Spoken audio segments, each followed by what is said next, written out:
ഒരു ഭക്തന് മകനല്ലാതെ മറ്റൊരു തെളിവുകളുമില്ല. ആൺകുട്ടിക്ക് ചില ചർമ്മരോഗമുണ്ട്. ശരീരത്തിലുടനീളം അതിവേഗം വ്യാപിച്ചു. എല്ലാ അവകാശങ്ങളും നിക്ഷിപ്തം. നിങ്ങൾക്ക് കഷ്ടപ്പാടുകൾ സഹിക്കാൻ കഴിയുന്നില്ലെങ്കിൽ ചർമ്മവും രക്തസ്രാവം വലിയ നിഖേധ കുറയുന്നു. കുട്ടിയുടെ കഷ്ടപ്പാടുകൾ കാണാൻ കഴിഞ്ഞില്ല. പരമചാര്യസ്വാമിയുടെ വന്ന് തന്റെ പ്രയാസങ്ങൾ അവകാശപ്പെട്ടു. നിങ്ങളുടെ കൃപനിമിത്തം എന്റെ മകൻ രോഗം ഭേദമാക്കണം.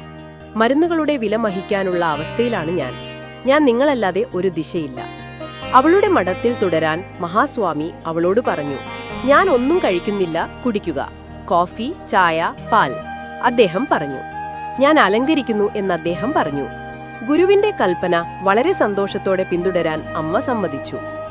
ശ്രീമതം പാചക ടീമിന് സ്വാമി ചില നിർദ്ദേശങ്ങൾ നൽകി. അവ വീണ്ടും പിന്തുടരണമെന്ന് നിർദ്ദേശിച്ചു. ഭിക്ഷാടനം എന്ന വാഴപ്പഴത്തിന്റെ ഉള്ളിൽ സ്വാമി സ്വീകരിക്കുന്നു. പാചകക്കാർ വാഴപ്പഴം മുറിച്ച് അല്പം ഉപ്പ് വേവിച്ചു. മഹാസ്വാമി അതിനെ ഒരു ഭിക്ഷക്കാരനായി കൊണ്ടുപോയി അല്പം ബട്ടർ മിൽക്ക് കുടിച്ചു. സ്വാമി കഴിക്കുകയും ബാക്കി ബനാനങ്ങൾ കുട്ടിക്ക് വയ്ക്കുകയും ചെയ്തു. ഈ ഭക്ഷണം ആദ്യം സഹിച്ചില്ല. എന്നാൽ ഗുരുസി ഭക്ഷണം കഴിക്കുന്നതിന്റെ ഭാഗമാണെന്ന് അദ്ദേഹം മനസ്സിലാക്കി. 10 ദിവസത്തെ ചൊറിച്ചിലും ചർമ്മത്തിനു മുകളിലുള്ള പാടുകളും പതുക്കെ കുറയുന്നു.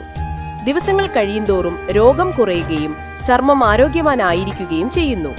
സോണിന്റെ ദിവസങ്ങളുടൻ അവന്റെ ചർമ്മം പൂർണ്ണമായും കുട്ടിയെ സുഖപ്പെടുത്തുകയും പുതിയ ചൈതന്യത്തെ നോക്കുകയും ചെയ്തു. ആ അമ്മയുടെ സന്തോഷത്തിന് പരിധികളൊന്നുമില്ല. എന്റെ മകന്റെ ഭാഗ്യത്തോട് എനിക്കെന്തു പറയാൻ കഴിയും? മുൻ ജന്മ കർമ്മമൂലമാണെന്ന് ഞാൻ കരുതി. പരമചാര്യസ്വാമി ഉച്ഛിഷ്ടത്തിന്റെ ഭാഗമാണ്, അമ്മ പറഞ്ഞു. ഇത് വാഴപ്പഴത്തിന്റെ ഔഷധ ഗുണങ്ങളാൽ മാത്രം കുറയുന്നു. മഹാസ്വാമി പറഞ്ഞു. തന്റെ കഷ്ടപ്പാടുകൾ തടയാൻ വാഴപ്പഴം ഒരു നിപ്പു മാത്രമാണ്. ഇത് നിങ്ങളുടെ മോഹത്താൽ കുറയുന്നു. അമ്മ സ്വാമിയെ തികഞ്ഞ കൃതജ്ഞതയോടെ നമസ്കരിച്ചു.